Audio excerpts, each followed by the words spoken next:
antes de ir a hacer las prácticas, ¿no? Es como que tienen que tener esta para poder hacer las prácticas.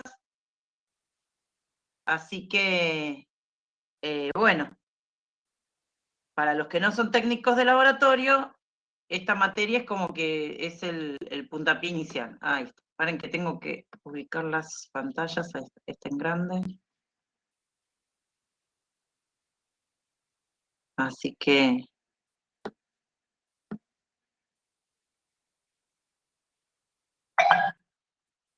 Bien, vamos a poner para grabar, ahí está esto. Acá está, ahora sí, ya tenemos el grupo Button, la pantalla puesta.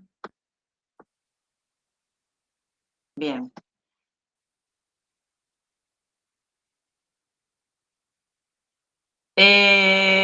Miren, yo sé que se las reconocían algunos,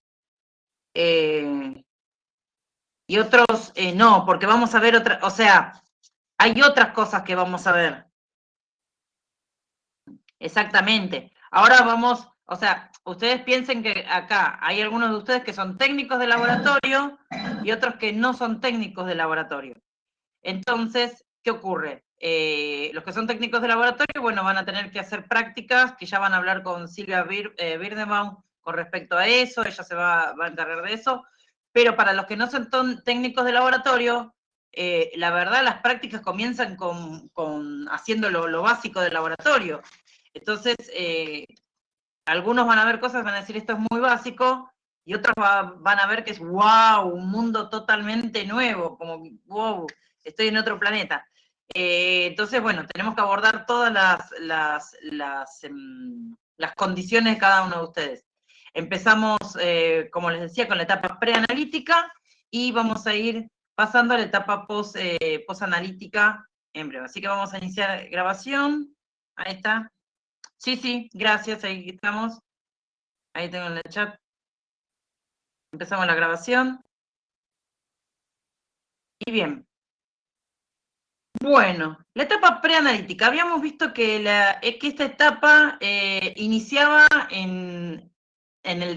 cuando estaba el paciente, cuando el paciente llegaba a nosotros. Se puede subdividir en preanalítica y preanalítica pura cuando es más adentro del laboratorio. Porque ahora el tema del procesamiento de las muestras, la verdad, desde que yo entré a hacer las prácticas en el hospital militar a lo que es ahora, cambió absolutamente la fase preanalítica. Habíamos visto que esta etapa es una etapa que tiene entre más o menos un 50% de error, ¿no? Entonces, esto se investigó, se estudió, y ¿por qué hay tanto error en esta etapa preanalítica? Bien, vamos a conocer de qué se trata. Vemos que tenemos una etapa extra laboratorio, esto se define extra laboratorio, si bien va al edificio, que puede ser un laboratorio, va al edificio, que puede ser una clínica, que adentro tiene un laboratorio, puede ir a un laboratorio en sí, un laboratorio de barrio, pero esto, la etapa preanalítica tiene más que ver con todo lo que tenga por fuera de la preparación de la muestra, por fuera del análisis del laboratorio. O sea, de todo donde ya vamos a ir trabajando la muestra en sí. Tengo el micrófono puesto y todo. Entonces, esta etapa, la etapa preanalítica, preanalítica y preanalítica, también depende mucho del tipo del laboratorio. Yo les mencioné 3 tipos de laboratorios diferentes, ¿no? Un laboratorio privado de barrio, puede ser también un laboratorio privado grande, puede ser también como es un laboratorio que está dentro de la clínica, un laboratorio que está dentro de un hospital. Todo esto genera diferentes formas de procesar la muestra, diferentes formas de la etapa preanalítica. Y para eso tenemos la etapa preanalítica tradicional, en donde el paciente o el médico, o sea, el paciente cuando es ambulatorio, ese paciente que anda caminando, ¿no? Ingresa con su solicitud y viene para solicitar un turno, para hacerse una extracción. O el médico hace una solicitud, en este caso de un paciente internado. Acá lo que va a ocurrir es que llega la solicitud, se hace la extracción de sangre, la recepción de muestras que tiene que traer, se etiqueta y se acondiciona la muestra y se envía a los diferentes sectores del laboratorio. Esto cuando es algo, como pueden ver, es algo más pequeño, algo que, digamos, el grupo de personas y la cantidad de muestras permite que sea un trabajo manual, un trabajo semiautomático.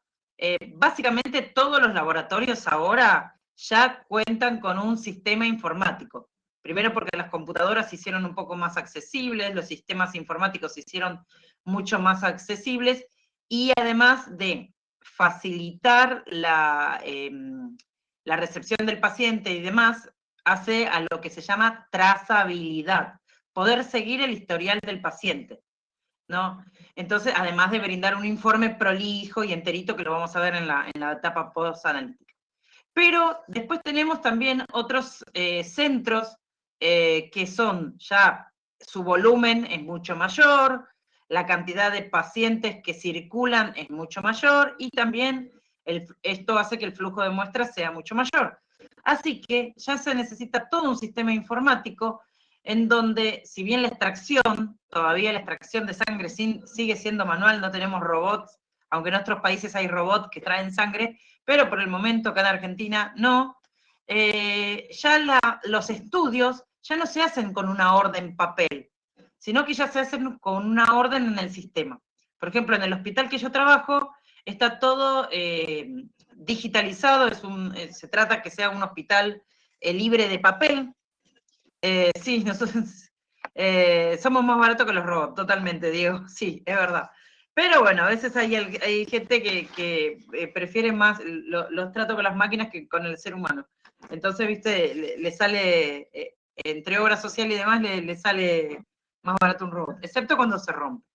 Pero bueno, todavía no estamos en la época de Terminator ni nada de eso, somos absolutamente imprescindibles, así que bueno, vamos a seguir aprovechando esto. Entonces, estos grandes centros, ya el médico hace una orden en el sistema, esa orden del sistema llega al laboratorio, o llega en el caso, por ejemplo, en el hospital, incluso nosotros tenemos un servicio de gestión de pacientes, o sea, el médico le hace la solicitud, gestión de pacientes, recepciona y le da las indicaciones a los pacientes, y cuando viene el paciente, se contactan, hacen toda la parte de comunicación, de interacción con el paciente.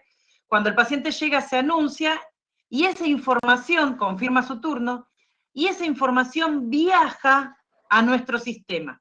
Entonces nosotros recepcionamos al paciente también, todo por sistema. No hay ninguna orden, aunque esto, la verdad, es un poco mentira, no tan mentira, diría Guido Kafka. Está bueno, pero no tan bueno. ¿Por qué? Porque estos pacientes, al menos los que tenemos nosotros, muchas veces está atendido por varios médicos. Entonces, un médico realiza una orden, otro médico realiza otra orden, y por las dudas, uy, me olvidé tal cosa, tomá, te mando el papelito. Entonces nos manda el papelito así. Entonces siempre llega algo en papelito, ¿no? Por más que querramos todo digital, siempre llega algún papelito, porque todavía cuesta este tema de los sistemas, y más cuando los sistemas no están bien enseñados y cuando los sistemas no funcionan correctamente.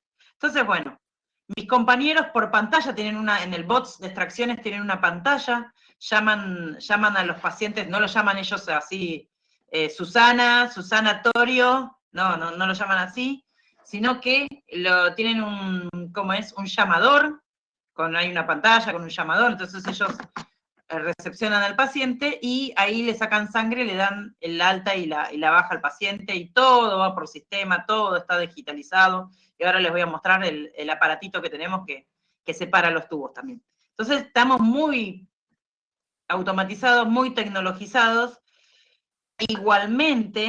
Igualmente, esto no quita que recibamos órdenes en papel, que tengamos que ingresar pacientes en forma manual, que tengamos que etiquetar muestras, o sea, se etiquetan las muestras adelante del paciente y demás, pero bueno, todavía hay muchas cosas que hay que mejorar y que aceitar, ¿no? Creo que va a llevar un tiempito más el tema de la automatización. Así que, como les comentaba, esta etapa tiene alrededor de un 50% de errores. Y ahí ya les mostré cómo es el proceso de recepción de un paciente, ¿no? De un paciente, de su orden y que pasa a extracción. Pero vamos a estudiar, vamos a revisar cada una de las instancias que lleva esta etapa preanalítica. Y que, bueno, cada detallecito suma error, suma error, suma error, y hace que, bueno, por más que tengamos, demos un resultado, si la muestra que tomamos no es buena, ese resultado por arrastre tampoco va a ser bueno. Entonces, el primer punto es la solicitud, ¿no? Vamos a revisar. Muchas veces cuando llega una solicitud, tener esto, ¿no? Una cosa así es una locura. Obviamente, si la orden está cargada en el sistema, tenemos algo más legible, porque ya está todo digitalizado y demás. Pero, ya les digo, muchas veces viene el papelito. Y cuando viene el papelito, tenemos cosas como estas. A ver, ¿qué es lo que dice acá? ¿Cuál es la solicitud? Vamos a habilitarles para que escriban. Ahí vamos a hacer en notas compartidas. ¿Cuáles pueden escribir cuáles son estas determinaciones? Muy bien, Ariel. Muy bien. Hemograma, seguro, bien. Glucemia también. ¿Y la del medio? ¿Qué es la del medio? A ver. ¿Quién tira algo? ¿Qué es la del medio?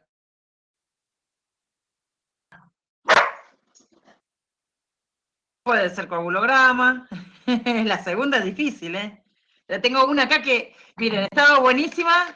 Nosotros de todas las que había, después les mando la foto, pero justo descubrimos cuál era y me escribieron la orden. Tenemos pocas órdenes que nos llegan en papel, entonces por eso no consigo muchas.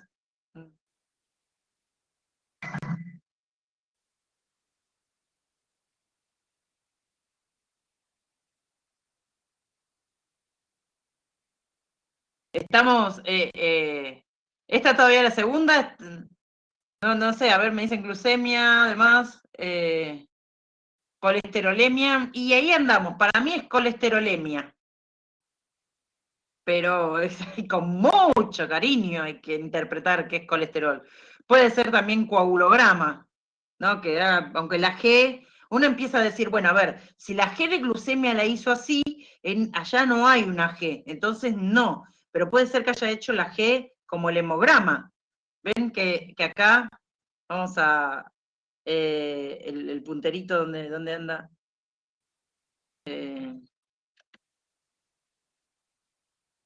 Bueno, no tengo el punterito hoy. ¿Ven acá? Entonces dice, bueno, si la G de hemograma es así, esta es una G, qué sé yo. Y empieza a deducir, hacemos, los bioquímicos tenemos este arte, y los farmacéuticos también, este arte digamos, de ser peritos calígrafos o grafólogos, ¿no? Y bueno, algo dice. La verdad, esta orden está muy mal hecha porque nosotros podemos cometer el error de hacer un análisis que no necesita y no hacer un análisis que sí necesita por la mala interpretación. Lo ideal de una orden médica es que pueda venir con, bueno, el nombre y el apellido del paciente, su obra social, el número de afiliado. Esto más si es un laboratorio privado, una orden mal escrita hace que perdamos plata, ¿no? Porque si no se puede entender el número de obra social o demás, después no se puede facturar y perdemos plata. La práctica bien escrita, ¿no? Un diagnóstico. Está bueno que tengamos un diagnóstico.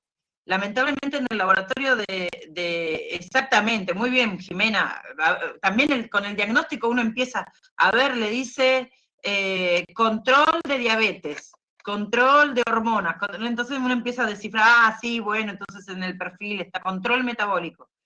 Entonces empieza a hacer este tipo de deducciones, ¿no?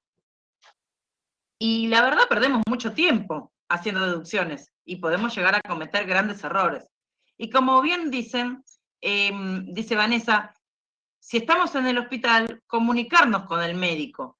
Si estamos en un laboratorio privado, también comunicarnos con el médico. Está bueno que la orden venga con un dato del médico para decirle, mire doctor, usted le pidió a este Jorge González algo que no le entiendo, ¿me puede explicar qué es lo que tiene? ¿Me puede decir el diagnóstico? ¿O me lo puede pasar por mail? Cosa de tener algo mucho más claro para no solo poder atender bien al paciente, sino para poder facturar.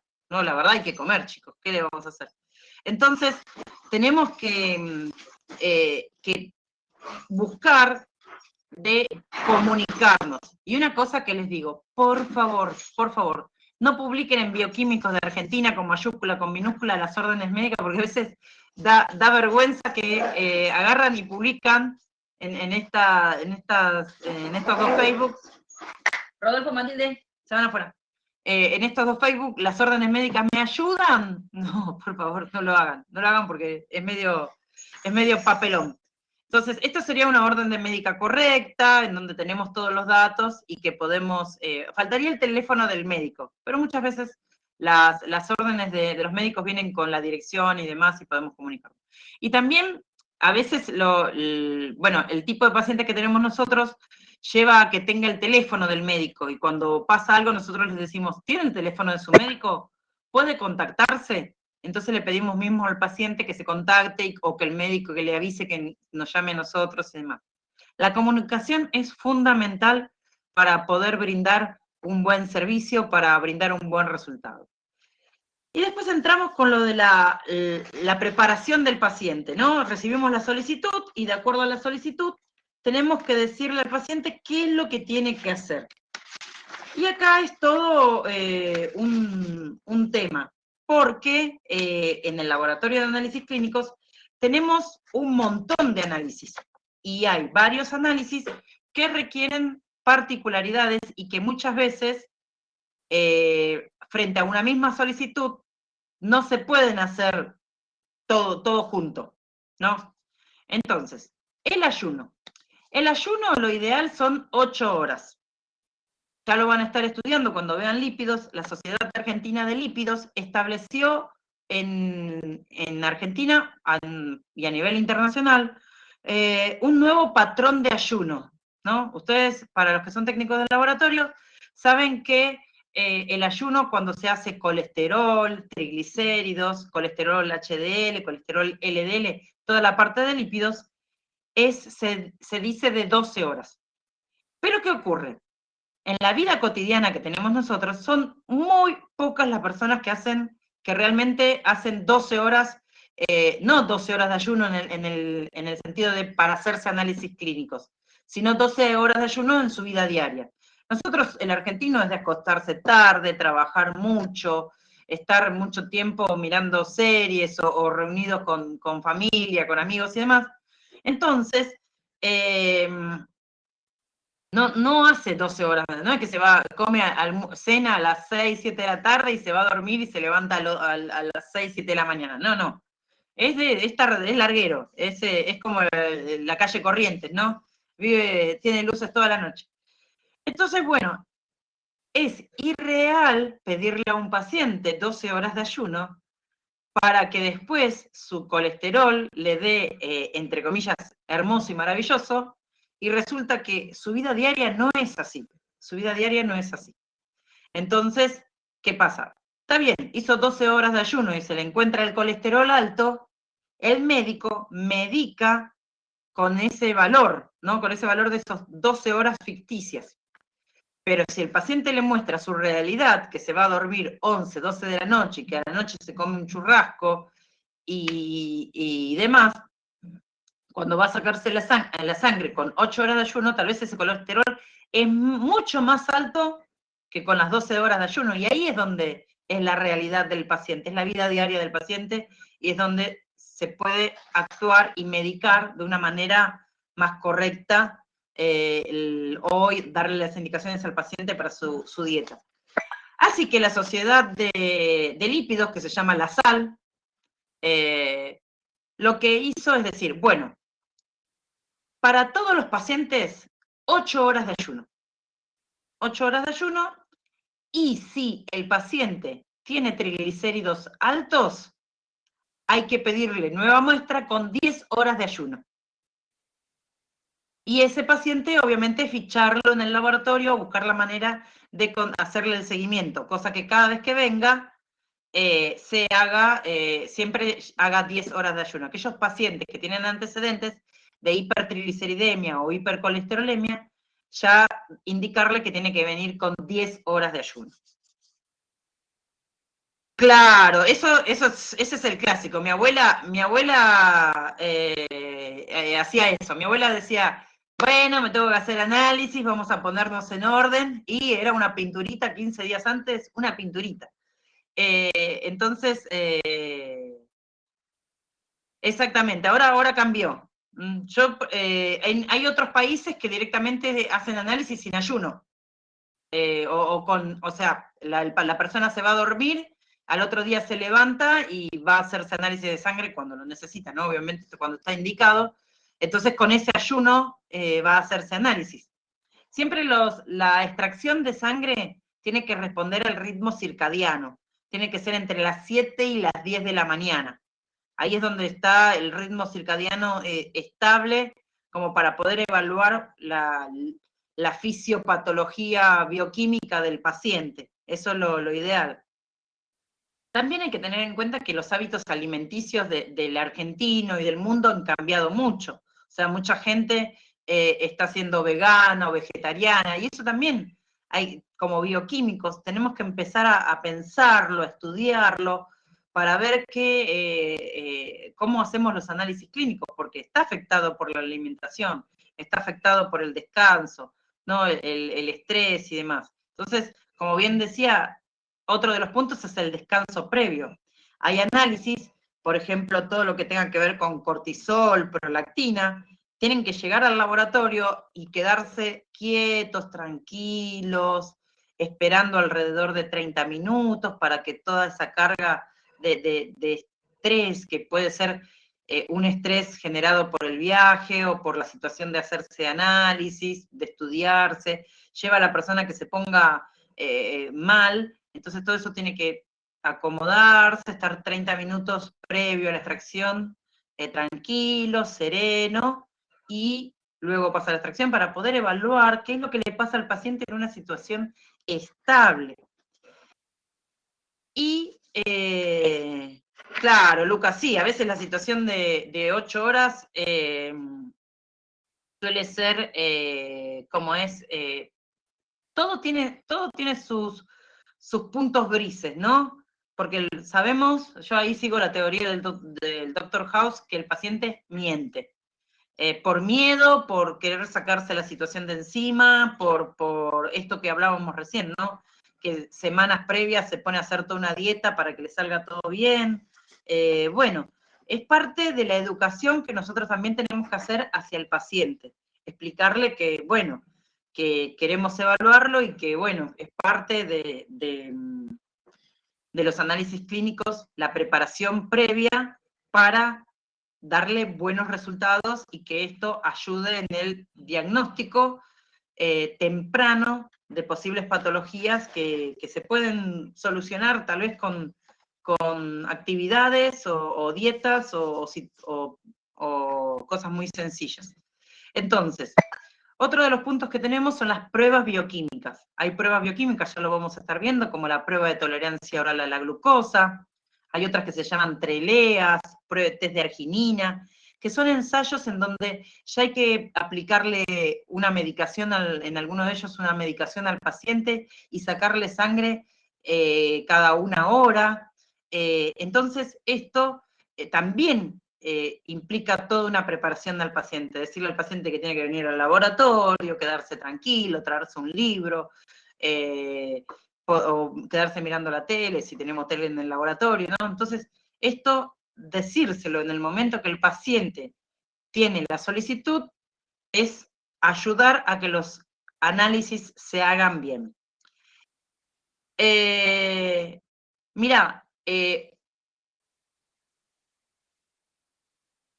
en algunos lugares sí, como vos bien decís, Vanina, en algunos lugares cuando no cumple con las 8 horas, nosotros, por ejemplo, hay análisis que vamos a responder en orden. Vanessa, la Sociedad de Lípidos se llama Sociedad Argentina de Lípidos, SAL, así, la pueden buscar.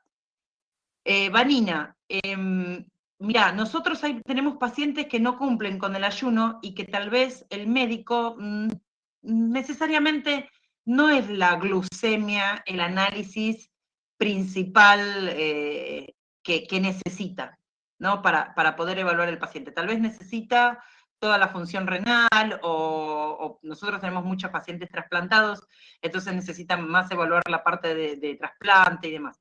Entonces esos pacientes, si ha desayunado previo a la extracción, los técnicos vienen y nos avisan, este paciente desayunó. Entonces nosotros lo registramos y le mandamos en el informe al médico, el paciente desayunó antes de la extracción. Una de las cosas que me hicieron acordar de algo, el ayuno tiene que ser de 8 horas, de 8 horas. Para los pacientes que tienen antecedentes de lípidos, la SAL dice repetir el análisis y cada vez que ese paciente viene a controlarse con un ayuno de 10 horas, especialmente cuando están con hipertrigliceridemia. Claro, exactamente, porque hay pacientes que tienen hipertrigliceridemia endógena, para los que hicieron bioquímica patológica, están las hipercolesterolemia familiar, las hipertrigliceridemia familiar, que bueno, eso ya es una cuestión endógena, genética, que bueno, eso ya es algo especial que necesitamos que, por más que haga un ayuno de 12 horas, vamos a ver un suero turbio, ¿no? Tenemos que ya es otra situación, que no podemos nosotros evitar, ¿no? Eso ya viene con el paciente en sí. Pero bueno, hay casos que te podemos solicitar una nueva muestra. Lo que les iba a decir, el ayuno. El paciente solamente puede tomar agua. No puede tomar mate, no puede tomar café, no puede tomar té. Esos pacientes que vienen y dicen, ay, no, me tomé un tecito antes de venir. No, mal.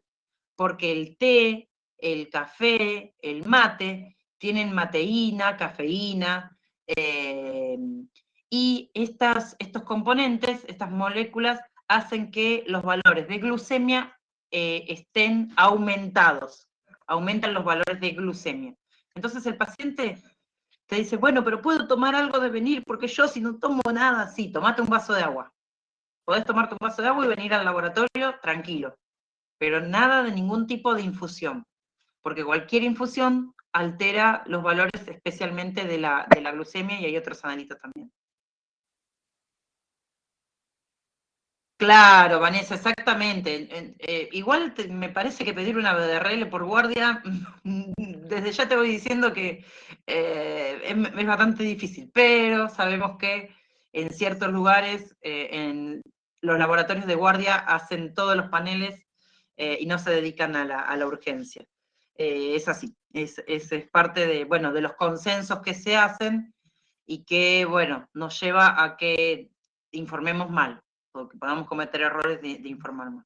Pero eso es un tema bastante amplio para discutir qué se hace de guardia y qué no se hace de guardia, que en los laboratorios privados, los laboratorios de una clínica privada, en donde, qué sé yo, una persona sale a correr y cruza por un laboratorio, ¡ay, me voy a hacer análisis de sangre!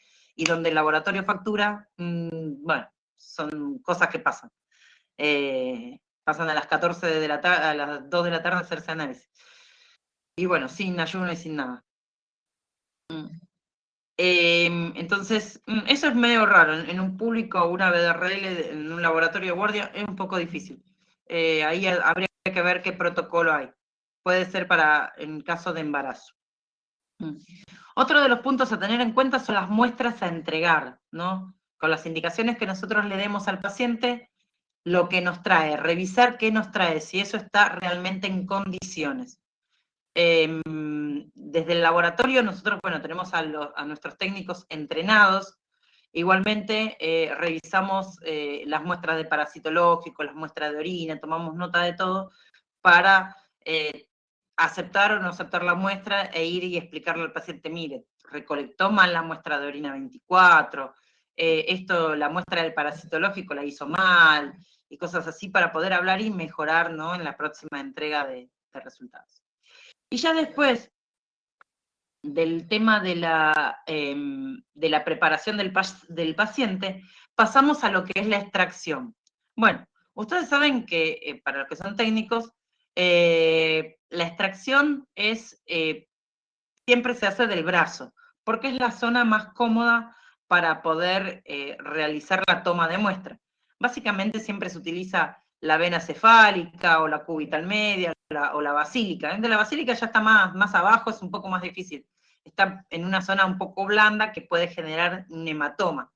La mejor es la cefálica o la cubital, aunque la cubital a veces podemos tener un poco de riesgo de darle ahí el tendón. Exactamente, Nico. Darle al tendón. Y bueno, si bien se comenta que los bioquímicos no pueden sacar sangre arterial, lamento informarles que es mentira. Los bioquímicos podemos hacer extracciones arteriales, ustedes van a ver en uno de los documentos que les subí de la clase pasada, estamos autorizados para sacar sangre arterial. El más cómodo para sacar sangre arterial es acá, en esta arteria, ¿no? Esta arteria de acá. Es la más cómoda para poder sacar, porque podemos entrar bien vertical para hacer una extracción arterial, hay que entrar a 90 grados en la arteria y, bueno, esperar sí, esto está nuevo, a mí también me enseñaron lo mismo, pero bueno, ustedes van a leer en las incumbencias del bioquímico que podemos sacar arterial. De la muñeca, acá en esta zona, es más fácil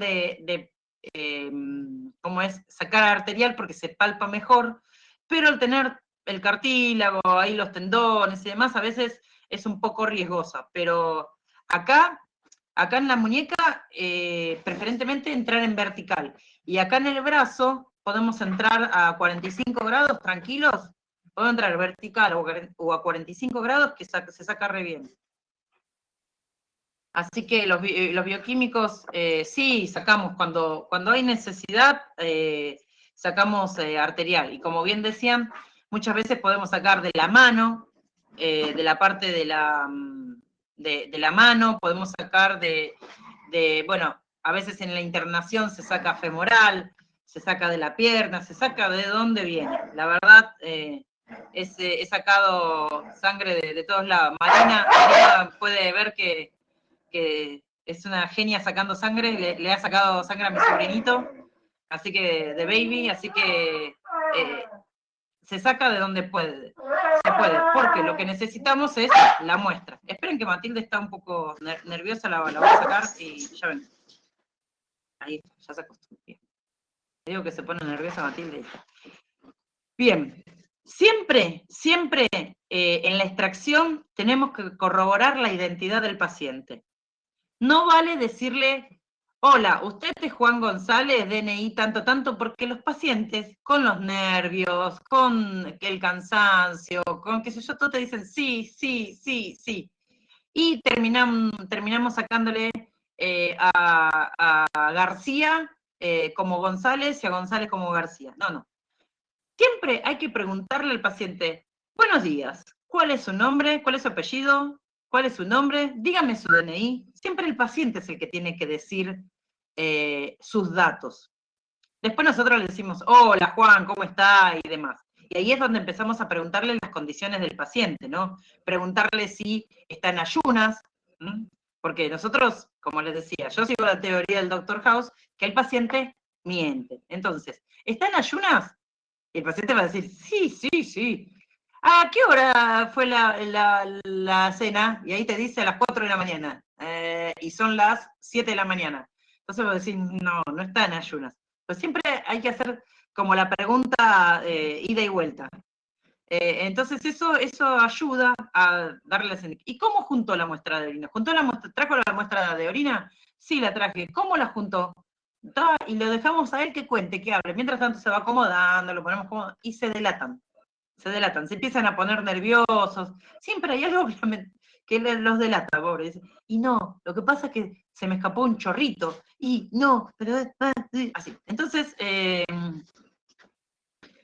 exactamente, Vanina, sí, se meten a las apuradas porque escucharon mal, cosas así, pasa, es un clásico. Entonces, siempre el paciente tiene que anunciar, o sea, se acerca y, al paciente le preguntamos sus datos demográficos, ¿no?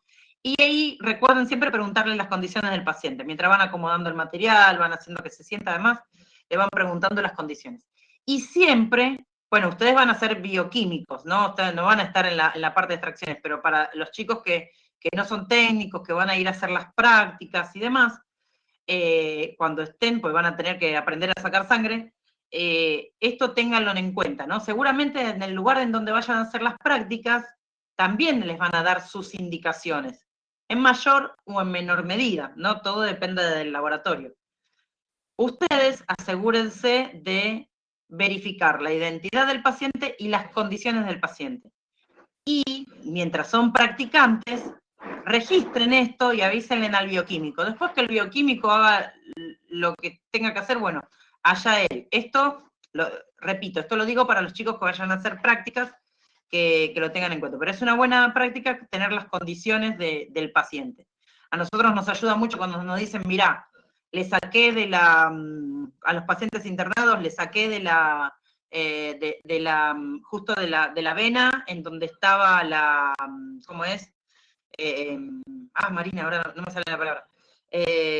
¿Cómo es? Estaba la vía, ¿no?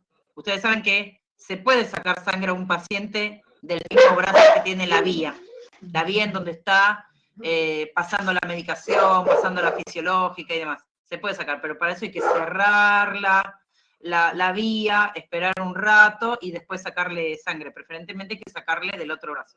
Pero a veces no se puede, no hay de dónde sacarle, y cuando nos avisan, para nosotros es importante. Sí, casi todos están con vía central, como bien dice Marina. Sí, en el nuestro tenemos cintita tienen como es una muñequera con el nombre y el apellido.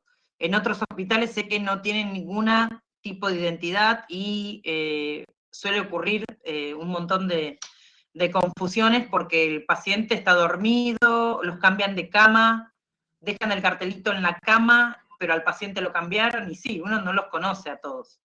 Entonces hay ese tipo de errores, ¿no? De la identidad del paciente, es el primer error y una de las cuestiones a tener en cuenta en la extracción.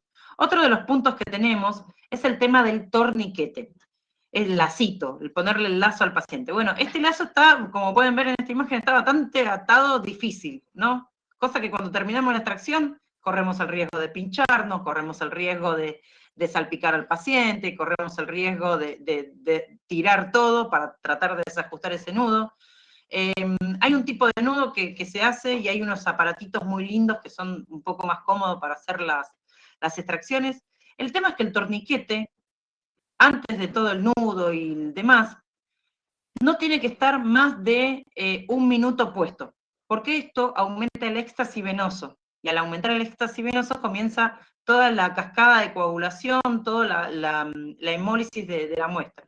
Entonces, no ayuda tener atado al paciente y empezar a palparlo, y palpar con el lazo puesto, no hace que la muestra sea correcta. Entonces el torniquete, 1 minuto hay que tenerlo. Más de 1 minuto, no. Para eso se le saca, se deja que descanse, se le pide que baje el brazo, que abra y cierre la mano, para que fluya un poco la sangre y después se vuelve a probar. Pero no hay cosas.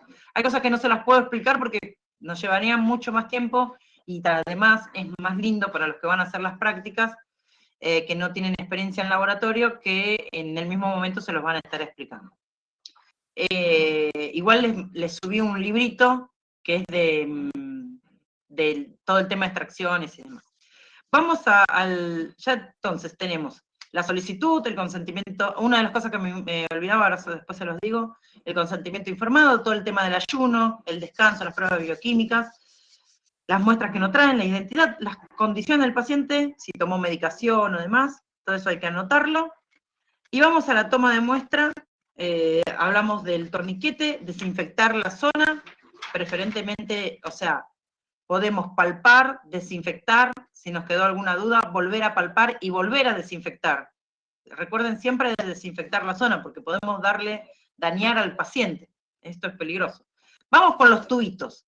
Tubitos en el laboratorio. Si hay tubitos en el laboratorio, lo más lindo que tiene el laboratorio son todos los tubitos de colores que tiene.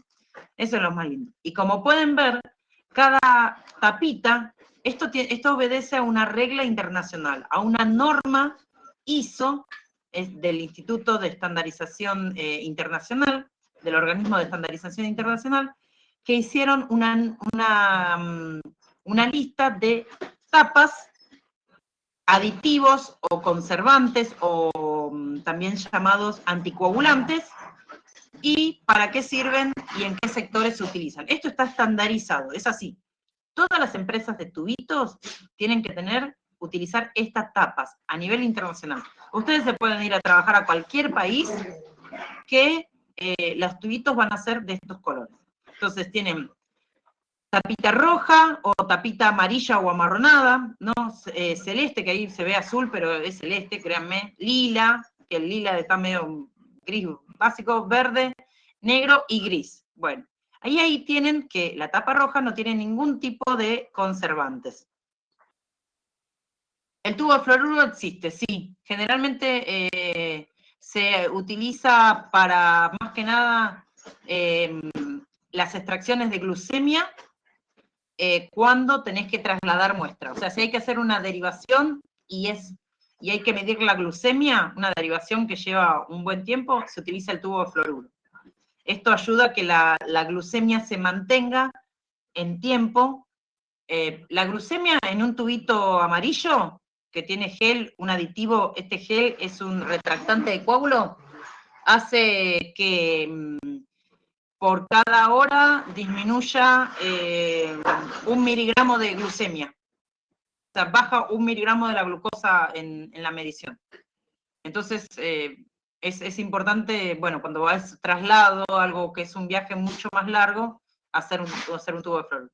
Entonces acá tienen cada uno de los tubitos y su anticoagulante. Esto va a ayudar a que la muestra se procese de acuerdo a la situación, a lo que tiene el paciente en sus venas, ¿no? Porque si no, no voy a poder medir plaquetas, no voy a poder medir la coagulación. Como pueden ver, tanto el tubito sin aditivo, o sea, este tubo que no tiene ningún tipo de conservante, se puede utilizar para los sectores de química, que es glucosa, urea. Serología son los sectores que hacen el HIV, las hepatitis. Este tubo, también el gel, que viene o tapita amarilla o una tapita roja amarronada, bueno, esto tiene un aditivo que retrae el coágulo, hace que los glóbulos rojos se precipiten y quede el suero, entonces también se utilizan para lo mismo. El tubo celeste es para coagulación, tiene citrato como anticoagulante. El tubo lila o violeta es para hematología, todo lo que tenga que ver con hemograma, además. Después tenemos el tubito verde, que se utiliza mucho para guardia, porque tiene un anticoagulante que ayuda a que separar el plasma de los glóbulos rojos de una manera mucho más rápida. Tenemos el tubito negro, que es para hacer eritrosedimentación, y después el tubo gris de fluoruro. Claro, el tubo de parina litio. Ese es el mejor tubo. Para hacer la parte de ionograma, es recomendable el tubo de parina litio, porque el potasio con los tubos de suero, especialmente con los tubos amarillos, da aumentado los potasios. Entonces vos podés le sacás sangre para hacer un ionograma con un tubo amarillo, un tubo de estos, Y sí, lo podés hacer, se puede hacer con un tubo de estos, pero ¿qué pasa? El potasio va a dar ligeramente más aumentado. Y si tenés que hacer el seguimiento de un paciente, ya le estás metiendo mucho error. No te va a servir para el seguimiento. En cambio, con un tubo de heparina litio, estos con tapita verde, va como piña, lo podés hacer así mismo con la sangre entera sin centrifugar, y evalúa mucho mejor todo lo que sea sodio, potasio, cloro y demás. Bien, acá como pueden ver, dice orden correcto de extracción por vacío, porque tenemos un montón de tubitos de colores, y ¿qué hacemos? ¿Cómo llenamos esos tubitos de colores? Bueno, tenemos un sistema que se llama sistema de vacío, que hay una marca muy conocida que es Vacutainer. Esta marca tiene lo que se llama, a ver si creo que me pueden ver, esto que se llama holder, que es una especie de capuchón, ¿no? Y acá en este holder se pone la jeringa. Esta es la aguja. Voy a ponerlo así. Esta es la aguja, ¿no? Tiene esto, que acá adentro, esto ven, si alcanzan a ver, tiene una goma gris. Esta goma gris adentro tiene la aguja. Este es un capuchón de goma que tiene la aguja adentro. Bueno, esto se enrosca acá, y en vez de utilizar jeringa, le levanto esto es un cristillo de seguridad. ¿Ven? Acá tiene la aguja. Espero que se esté viendo bien. Acá tiene la aguja. Entonces esto se usa como si fuese una jeringa. Este es el sistema de extracción a vacío, o más conocido como Vacutainer, que es la marca más. Esto se pincha al paciente, y después lo que se hace es, estos tubos, como ven que tenía dentro la cosa, se pinchan acá. Y al pincharse, se cargan por vacío. Todo esto se carga por vacío. Entonces, yo no tengo no tengo que andar girando, no tengo que estar estirando un émbolo, no tengo que estar, esto termina de cargarse, se enrasa perfectamente, esto tiene un enrase, o sea, un volumen al cual tengo que llegar, se enrasa perfectamente, no tengo que andar mirando nada, y así, termino de sacarle, el orden es, si tiene hemocultivos, se le saca hemocultivos, si no, el orden es tubo celeste, después del tubo celeste, tubo rojo, si no tiene tubo rojo, tubo amarillo, después del tubo amarillo, el tubito verde, y por último el tubo lila, que acá tengo uno que no es Vacutainer, pero tengo tubito Vacutainer, acá tengo un Vacutainer, tubo lila. Ese es el orden para la extracción a vacío. Pero ¿qué pasa si yo no tengo este sistema de vacío? Tan monono que es, ¿no? Vamos a poner el capuchón, así lo uso para otra cosa. ¿Qué pasa si yo no tengo el sistema de vacío? Bueno, lo que tengo es la jeringa. Y la jeringa tiene otro orden de llenado. Como pueden ver, el orden de llenado empieza por siempre los hemocultivos primero. Acá, el que antes era el anteúltimo, ahora es el primero, el citrato, el ETA, después viene el suero, después viene el ETA con un gel separador. Este tubo en particular es un tubo que se utiliza para biología molecular, es un tubo que es libre de ARN, es para las pruebas de biología molecular. Después viene el citrato, y por último la jeringa de gases.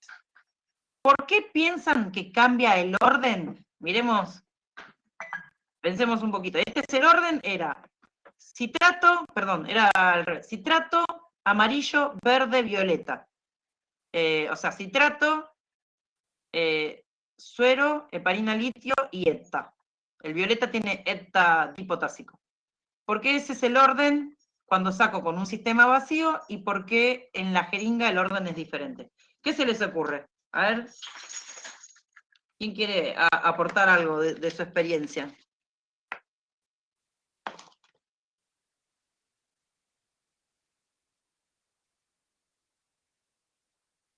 A ver. Exactamente, muy bien. Vamos a ir respondiendo las preguntas, ¿no? La heparina sódica, sí, altera el ionograma, porque ya tiene, al ser sódica, tiene sodio. Entonces el iono es sodio, potasio, cloro, entonces estaría sobreestimando el sodio. Y como bien dice Vanessa, el tiempo de la coagulación. Cuando uno lo está pinchando al paciente, ya empieza la cascada de coagulación, ya empieza el cuerpo a reaccionar y a decir, paren, se está haciendo un agujerito, vamos las plaquetas a atacar y a tapar ese agujerito, vamos los factores a sellar ese agujerito. Entonces ya se empieza a producir todo el sistema de coagulación y en el Vacutainer, para evitar la contaminación, se carga último el tubo de ETA, porque vieron que estamos siempre pinchando el tubo en la misma aguja, y eso puede producir, cuando empieza a cargarse sangre al vacío, un poco se moviliza y hay un arrastre. Entonces, el orden en el sistema de vacío es este, para evitar la contaminación con el ETA, que va a afectar a los otros tubos. En cambio, en la jeringa se carga en este orden para evitar que la muestra se coagule.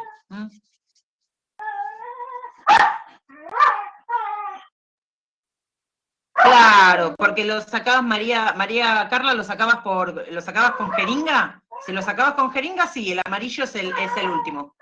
Exacto, exactamente. Porque tenés que darle rápido para cargar los otros. Es importante el tema del enrasado. Este tema del enrasado es fundamental. Cada saben que él está en su momento.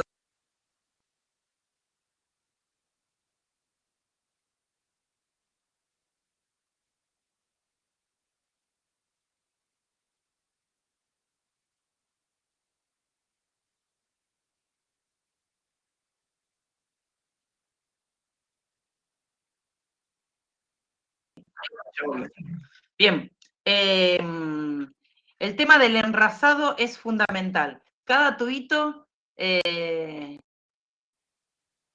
Matilde es tremenda, ustedes no saben lo que es esa perrita. Vamos, el enrasado es todo un tema para, a ver si lo pueden ver. Cada tubo tiene su tipo de enrasado y bueno.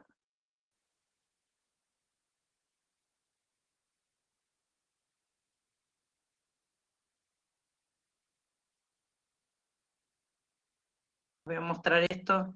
No les hice diapos de esto lo trabajé con enfermería, pero acá está el enrase.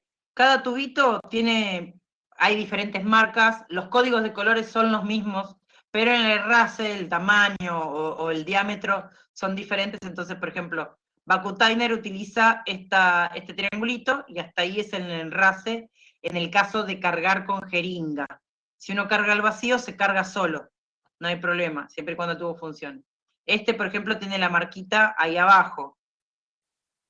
Entonces todos los tubitos vienen con marquita. Este, por ejemplo, tiene ahí también el triangulito. Este es el tubo que les decía que es heptadipotásico para biología molecular. Se llama tubo PPT. Acá tenemos dos tubitos verdes. Uno que marca 1 mililitro ahí, que es más bien redondito, cilíndrico, perdón.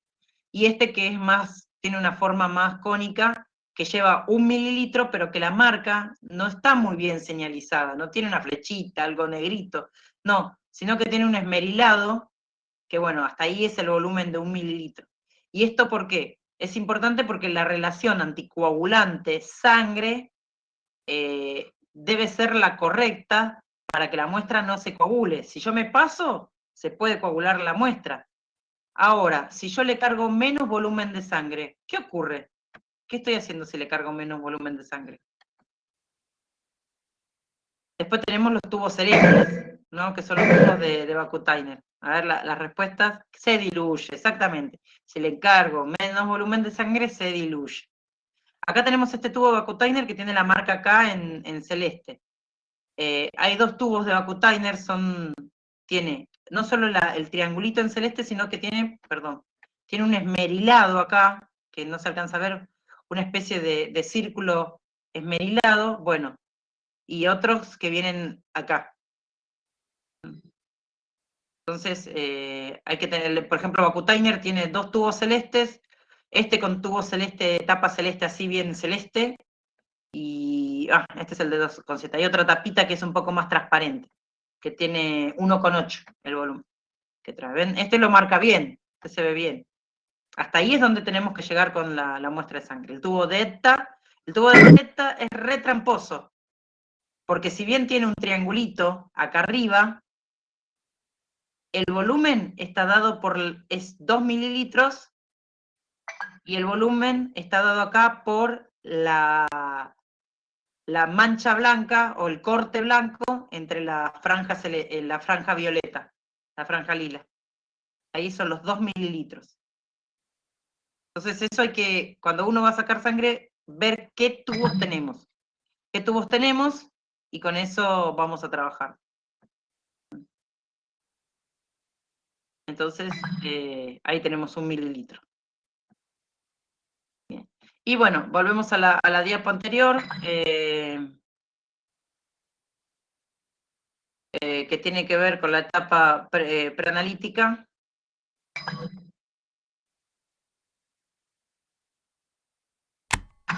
Ahí vamos a cambiar de presentación.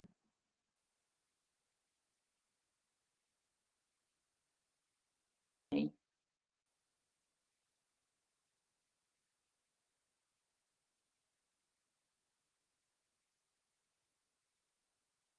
¿Vos no sacaste en Vacutainer en vacío?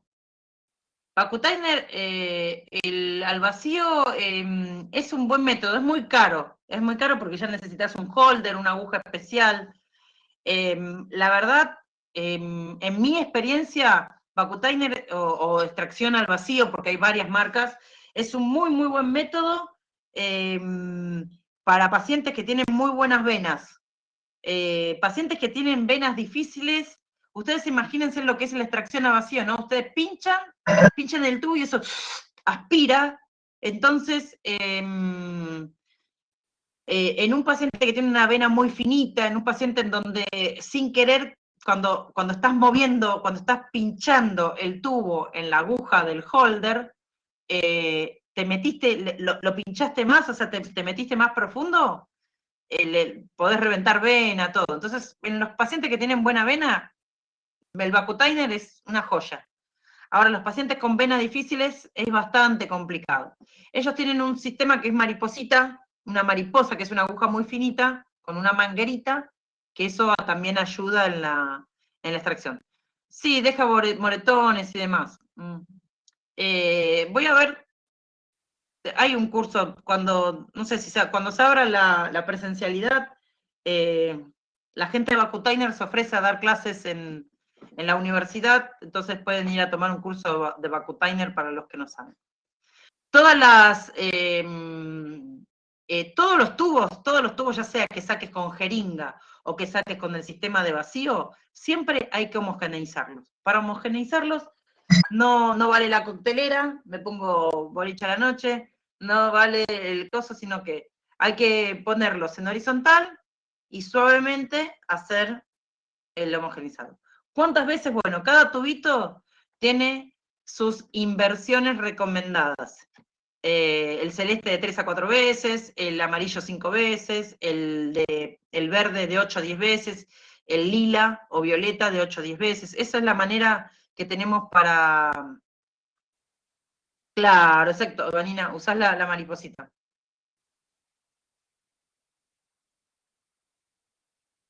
Sí, Lucas, puede hemolizar porque puede ser a veces que sin querer, errores que pasan en el sistema vacío es que puede ser que vos no te hayas dado cuenta y la tapa se haya movido, se haya caído el tubo, y cuando lo pinchás no hace vacío. Te querés matar, porque vos estás ahí esperando, moviendo, revolviendo en la vena y no sale porque, claro, la tapa se movió, se abrió y ya perdió el vacío. Entonces no sirve. Eso uno. Y después también puede ser que, la verdad, en mi experiencia, tiene que ser una muy mala extracción para que genere hemólisis. O sea, tenés que estar con la aguja tapando vena, o cosas, pero no, la presión que hace no genera hemólisis. No, eso sirve. Claro, en paciente con fragilidad podría llegar a ser, la verdad, ellos no tienen problema, pero tienen que ser muy buena vena. Para mí el secreto está en ser muy buena vena. Si es muy buena vena y estás en buena posición, no pasa nada. Ahora ya con ciertos trastornos, venas difíciles, se hace difícil la cosa. Bien, entonces ahí tenemos toda la parte de tuberías. Hemos hablado de los anticoagulantes, conservantes, también las muestras de orinas pueden tener conservantes. Uno de los conservantes que se utiliza en el caso, vieron que hay muchos laboratorios que son laboratorios de derivación. O sea, hay laboratorios chiquitos que no pueden procesar ciertos análisis porque les sale muy caro el equipo, porque tienen muy poca demanda, entonces lo que hacen es derivar. Y para derivar las muestras, bueno, se hace todo un acondicionamiento, se le puede poner conservantes, que obviamente estos conservantes no tienen que interferir con las reacciones químicas que hacemos en el análisis clínicos, y de esa manera se pueden transportar, que obviamente van a ser transportadas en una heladera, con refrigerantes, en una camioneta con también un sistema de frío, muestras que sean patológicas, muestras que tengan un peligro biológico, van a tener que ser transportadas en un triple envase, con todas las medidas de bioseguridad, para que no haya ningún tipo de riesgo biológico para nosotros, ¿no? Y bueno, los interferentes, si bien se ven en la etapa preanalítica, también corresponden a la etapa analítica. Ahí vamos a estar evaluando más. Pero cuando se está acondicionando la muestra, se puede observar si está hemolizado, si está lipémico, si está ictérico, ¿no? Y ver si se puede informar o no, no se puede informar. Eso ya lo puede decidir también la etapa preanalítica. Entonces me quedó ahí tapado. En todo lo que es el acondicionamiento de la muestra, el centrifugado. El centrifugado es fundamental. Cada marca de tubo recomienda cuál es la velocidad y el tiempo de centrifugado de sus tubos. En el sistema que nosotros usamos, todo lo que sea tubos amarillos son 10 minutos a 2.900 revoluciones. Este es el que usamos nosotros para tubo amarillo. Para tubo celeste son 15 minutos a 3.500 revoluciones. Entonces, eso cada marca lo dice. Muchas veces también lo que se hace es, hay una extracción dificultosa y yo le saco un solo tubito amarillo y resulta que el paciente necesita no solo hacerse la química y la serología, sino que necesita hacerse hormonas. Entonces lo que hago es centrifugarlo y el suero, alicuotarlo, separarlo en otros tubitos. Acá no tengo tubito de alicotado, a ver. No tengo tubito de alicotado. Separarlo en otro tubito para que cada sector tenga su volumen de suero y que pueda trabajar tranquilo. Y en el caso que yo sea un laboratorio en donde, por ejemplo, nosotros ahora no estamos haciendo eritropoyetina. Entonces, ¿qué hacemos? Le sacamos sangre al paciente, separamos el suero además, y el tubo lo derivamos. Derivamos el suero a otro laboratorio. Entonces, eso también involucra la etapa preanalítica. Lo preparamos en un triple envase y que se lo lleven refrigerado y demás. Entonces, todo eso entra en la parte de acondicionamiento. Pero ahora, este tema de la muestra, cuando ya la muestra entra al laboratorio en sí, ¿no? Tenemos los bots de extracciones, toda esa parte, llega al laboratorio y ahí están la mayoría de las veces los técnicos. Yo ahora estoy coordinando esta parte, entonces estoy yendo, viniendo, a veces estoy más en química, estoy acá, ya soy medio, ando por todos lados. Pero en esta parte se recepciona la muestra y nosotros tenemos un aparato que hace de sorteador. Este sorteador acomoda los tubos para los sectores. Entonces él ya prepara unas gradillitas que tienen todas las cosas. Entonces, a ver si lo tengo en YouTube para que puedan escucharlo con sonido. Es un equipo Pathfinder, se llama Pathfinder 900. Esto significa que ordena 900 tubos por minuto. Pathfinder. Es un equipo australiano que lo comercializa Abbott, pero hay otras. Roche también tiene tiene un sistema de cintas, por ejemplo. A ver si aparece. Así lo pueden escuchar. Acá está.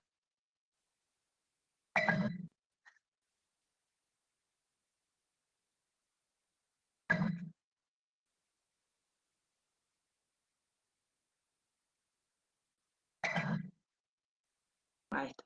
Entonces ahí le comparto.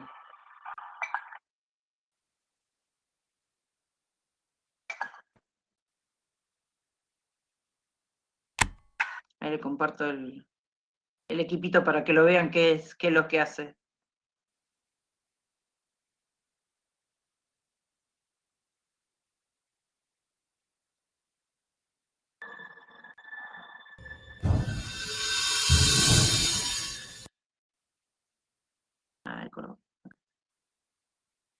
Quiero ponerle los subtítulos.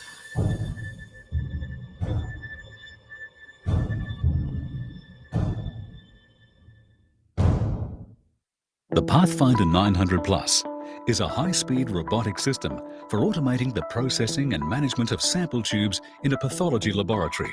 It automates a number of different manual functions, including tube identification, decapping, aliquoting into secondary tubes, capping and sorting of tubes into different destination positions.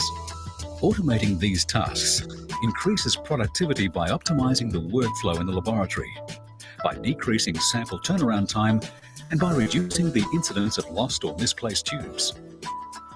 The system can be used for both pre- and post-analytical processing of samples. The Pathfinder 900 Plus is a truly modular system with a number of dedicated modules arranged around a 2-lane conveyor track. The samples are loaded and unloaded onto the system from the front and both sides, allowing several users to access the instrument at the same time without getting in each other's way. While on the system, samples are transported from module to module in pucks that move around the conveyor track. While the conveyor track and the ID module are always an integral part of the basic system, there's some flexibility in what other modules can be included. In total, it's possible to have up to 4 sorter modules and up to 4 function modules.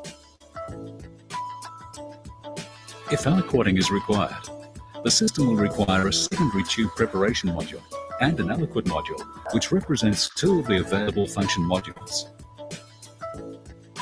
The aliquot module is also able to decap the sample. Este equipo lo que hace es destapa, primary and secondary hace la tubes alícuota, can be included as one of the lo vuelve a function tapar modules, y esa alícuota la as sella can a dedicated para que quede decapping el module tubito de la if the alícuota faster decapping throughput is tapadito, required. con una etiqueta nueva y todo. Alternatively, it's possible to have 2 dedicated decapper modules and or 2 capper modules fitted.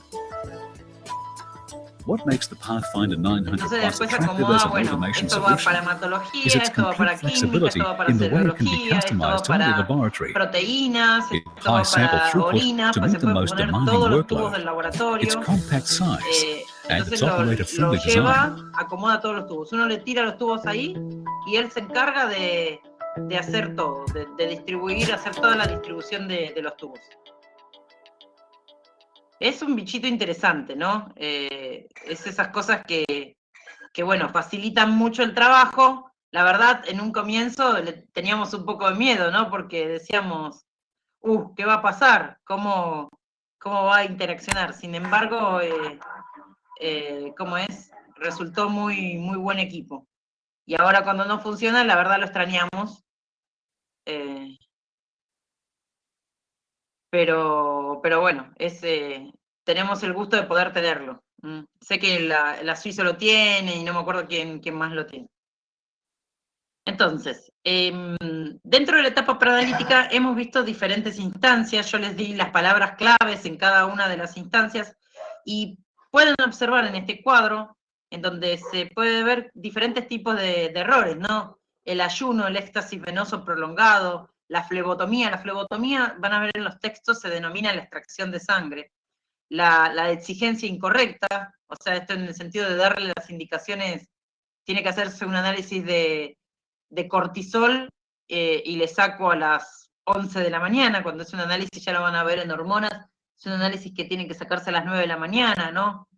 En el transporte, la muestra la dejo al calor, la centrifugo 3 días después, todo lo que tenga que ver.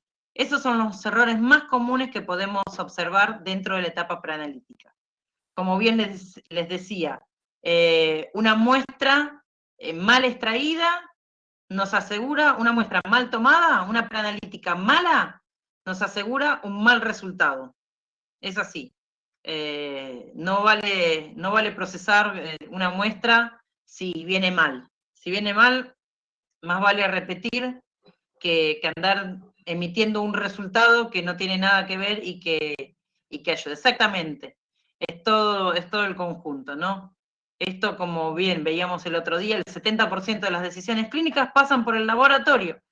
Y la toma de muestra es una de la etapa preanalítica, es una de ellas que, bueno, hay que trabajar mucho, se necesita ser constante en el trabajo porque, bueno, tiene mucho error, no solo desde lo humano, sino también desde lo automatizado, y bueno, siempre hay que estar controlándola y viendo que esa muestra llegue a buen término para poder brindar un buen resultado. Así que a tener en cuenta. Bueno, hemos terminado, me pasé un ratito de lo... Gracias por participar, me encanta que participan un montón y suman aportes, especialmente para los chicos que no son, que todavía no están así, no conocen nada del laboratorio de análisis clínicos o no trabajan. Y bueno, el laboratorio de análisis clínicos tiene ese no sé qué, que está muy bueno y que, bueno, un poquito desde acá se los acercamos. Como bien habrán visto, tienen un montón de, un par de videos para que conozcan un poco más un laboratorio de España, que es, bueno, obviamente un laboratorio top. Ahí van a ver, yo no le puse, pero la cantidad de muestras que procesa, y es un monstruo. Acá también hay muchos laboratorios que son monstruos, que son muy grandes y que trabajan un montón, y demás. Tiene emoticones esta cosa, ojo, busquen por ahí, pero tiene emoticones. Ahora por ahí andaba emoticones, algo tiene emoticones. Ya después les digo como cosa, pero tiene emoticones. Y así que bueno, nos estaremos viendo. El viernes ya empezarían con Agustina Blota, como es toda la parte de, ahí les estoy pasando lista.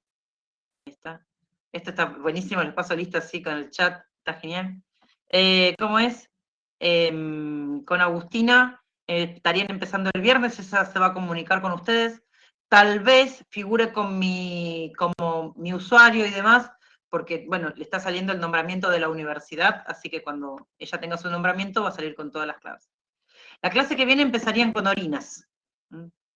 Y ya se quedan con después en la próxima clase vemos analítica, posanalítica, y ya terminamos esta parte. No, no hay problema, me encanta. No hay problema. Está bueno los comentarios. Sí, líquido de punción van a ver acá. Eso les va a dar a Agustina. Agustina les va a dar líquido de punción, orinas y lípidos. Isabel de Simone con todo proteínas a full. Y mi parte va a ser gastroenzimo, o sea, enzimas, gastroenzimos y la parte de glucemia. Miren, chicos, recuerden esto, los parciales. Vamos a pausar la grabación. Esto es nuestro contrato interno. Los parciales cada docente los va a trabajar a su manera. Ustedes sí o sí tienen que dar final obligatorio. ¿No? Entonces, ¿para qué torturarlos en esta instancia? Los parciales que vamos a hacer es al término de cada unidad, alguna actividad, alguna pregunta, que, bueno, la vamos a puntear y después se lo pasamos, porque total final van a tener que rendir sí o sí. Entonces ya ahí vamos haciendo que el final sea más sencillito, más fácil, y los vamos evaluando en actividad. Entonces, termina algún tema, alguna pregunta, qué sé yo. Por ejemplo, hoy les puedo mostrar imágenes, qué tipo de error ves, qué sé yo, cosas así, y ustedes responden. Todas cosas prácticas, más bien prácticas, que para algunos les va a resultar más difícil, otros los va a llevar a pensar un poquitito más, y otros, pero todo para que trabajen. El final va a ser en las fechas que proponga la universidad, como siempre. Siempre recuerden que va a haber 3 llamados. Vamos a ver con los docentes cuántas preguntas quieren hacer.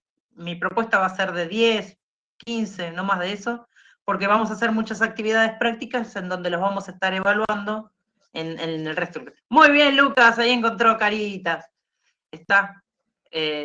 Recuerden, como tienen que ir a final, sí o sí, es como, desde mi punto de vista, torturarlos con un parcial, otro parcial y demás. Pero bueno, recuerden que si hay alguna actividad que les queda floja, que yo veo que no van, los ayudo y la rehacen. Así tienen todas las actividades aprobadas. Bueno, el final, mirá, no sé qué va a decir Vanessa, no sé qué va a decir la universidad.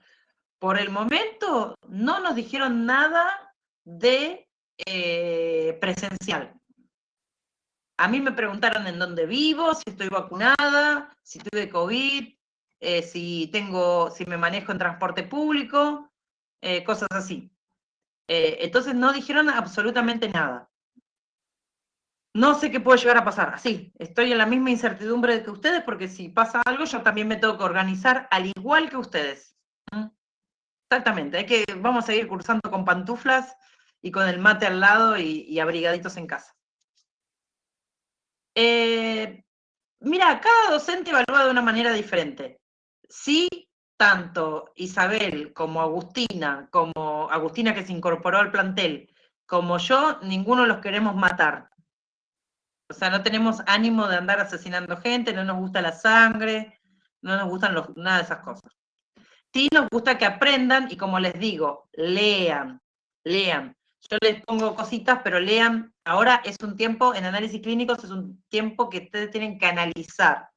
Hay cosas que sí o sí tienen que saber de memoria, pero hay otras cosas que no, que es razonamiento puro, porque en la práctica diaria como profesionales van a tener que estar todo el tiempo pensando, ¿y ahora qué hago? ¿Y cómo lo analizo? Y todo eso, ya lo vamos a ver en todo lo que sigue.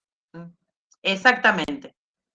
Entonces, lo importante es sumar información, sumar conceptos y después articularlos, ponerlos en práctica, ser críticos con esto. Por ejemplo, esto de las nuevas, el nuevo ayuno que hay que hacer para lípidos. Bueno, la sociedad científica dice esto, lo conversamos con los médicos. Nosotros lo que hicimos es tomar el artículo, leerlo y hablar con el referente en lípidos que hay en el hospital y decirle, mira, ¿a vos qué te parece? ¿Cómo lo podemos consensuar? Acá dice esto, ¿vos qué opinás? Y que llegamos a un consenso de pedirle 10 horas de ayuno, para quedarnos más tranquilos. Ni 8 ni 12, 10.